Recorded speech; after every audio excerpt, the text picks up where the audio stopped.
Jess with Emotional Fire Academy. Today we're going to be talking about how not to be afraid. 3 ways you can totally conquer your fear. So stick with us. By the end of the video, you're going to know 3 badass ways to become that hero you always wanted to be and live fearlessly. So what is fear? It's kind of just a signal that we aren't prepared for something, right? It's our body and mind telling us we're not ready, we're not ready, we're not ready. Kind of like a fire alarm or of a smoke detector going off. Like it's just a signal. And when we take that and we say, hey, I don't feel ready for something, I don't feel prepared, I'm anxious about this future event, right? Because we're never fearful of something that's happened in the past. We're always worried. We're looking into the future. So it's about being prepared for some future event. So if we can go into, when we're in a calmer state, a little bit less fearful about something, you come up with a plan. That's the number one thing to do. The easiest way to conquer fear is to just come up with a mental plan of how you would deal with the situation that you're afraid of. And so you mentally rehearse in your mind, like walk yourself through, okay, if X happens, I'm going to do Y. And then play it out in your mind, like rehearse yourself doing, okay, something happens, this is how I respond, and this is the outcome. And you run it through your mind, and your mind's going to start to process and be like, oh, I have a plan. And when you're a little bit calmer, when you're not totally scared stiff, and we'll talk about what happens, how to conquer fear when you're in the experience and it's happening to you in live time. But if you're fearing something that hasn't happened, is a little bit in the future, when you get in that calmer state, you're actually accessing a part of your brain called the prefrontal cortex, this part up here. And that's where all your creative ideas, you have way more access to solutions than when you're in the moment and you're in a fight or flight amygdala response. And we'll talk about that in a second.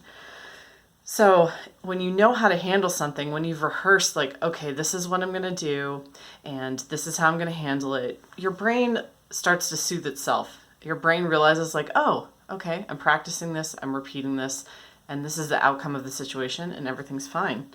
And you can actually turn that fear into a flow state. Now this is where like the magic happens, because you were fearing something before, you're getting really juiced up about it, and then when it happens and you do whatever you had been rehearsing, it actually takes on this flow state of being like, whoa, I am responding to this because I've rehearsed it so many times, and it's actually kind of fun and challenging. That's what firefighters do, right? I was a firefighter and EMT for 7 years. I was terrified to go into burning buildings for my first few times. And as I rehearsed going in, and this is what I would do, and that's what we did in academy, that's what we did to practice when we went in. Okay, this is our plan. We're going to ascend the stairs, we're going to turn right, as we practiced that, when I got into the moment and was experiencing it and my body was doing what I had prepared it to do, it became way more fun, and I got into that flow and I was like, this is fun, this is a challenge. I can also act from, a place of empowerment. So when you practice and rehearse these situations, you start to conquer your fear pretty fast. So learning is the key to conquering fear. And you don't have to learn that much. It's just a matter of mental rehearsal, but if you need to go out and learn how to, if you're afraid of someone breaking in your house, like go out and take a class on self-defense. Like that much learning is going to make you totally fearless. That's just the point that I reached with being in the fire service. I learned so many different techniques for mastering emergencies that I love emergencies. I will run towards them. This whole apocalyptic coronavirus thing, I'm like, ain't no thing. We got this. Like, I got my plan. I will wipe my butt with a washcloth if there's not enough toilet paper. So you can reach that too.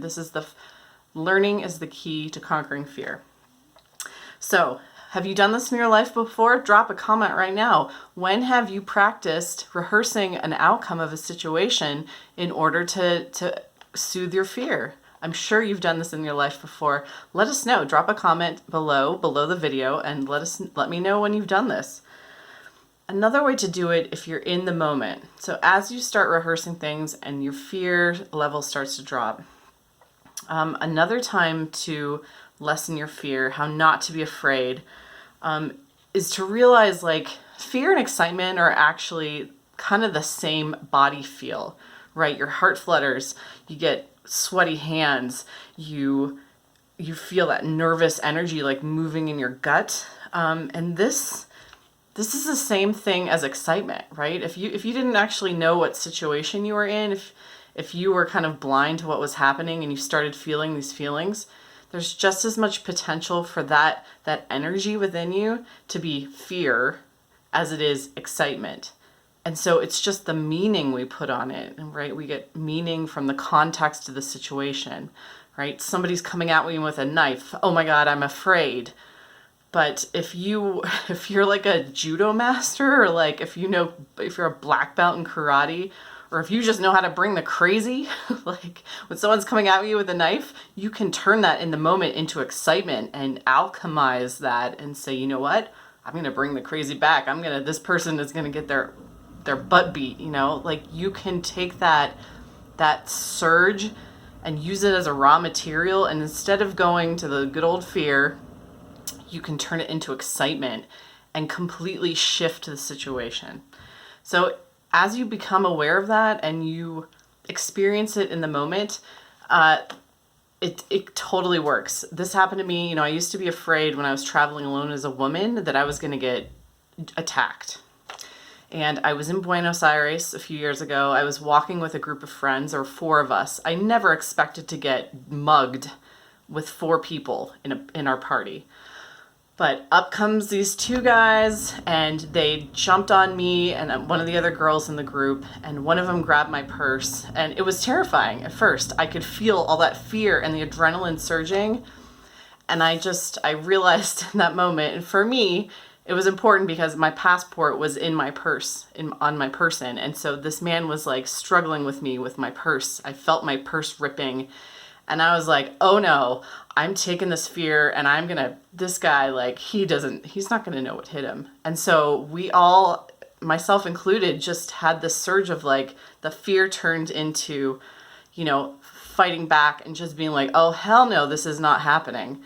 And we kind of overtook them and they started running down the street. So it's possible to do this in the moment. Having this awareness that you can turn fear into an emotion like excitement or like that surge of adrenaline, you can change the situation and you start to become more confident in your abilities to deal with anything that happens to you at any time. So that's another way to do it. And the third thing you can do on the long term to become more of a fearless person, hang out with other fearless people. Hang out with people who are doing amazing things and not being afraid to go after what they want, or not being afraid of, situations that scare you. That's a great way, because fear is kind of contagious. If we're not paying attention to, if we're kind of sleepwalking through life and we're tired and distracted, it's easy to catch fear from other people. So those are your 3 tips.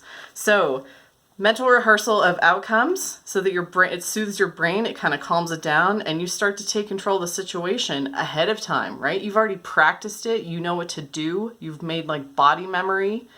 And so if it happens, when it happens, if it doesn't happen, you're all good. And the fear totally lessens. Second thing, alchemize fear in the moment, turn it into excitement.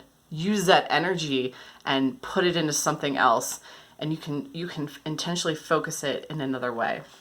And then hang out with people who are fearless.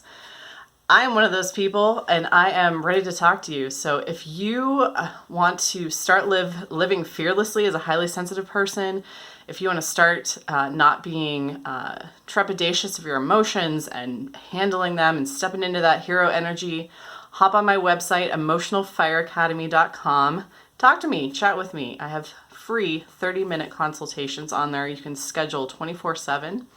And I look forward to talking to you. Have a great day and go out there and practice not being afraid in this apocalyptic fear mode that we're in right now with coronavirus. You got this. Bye.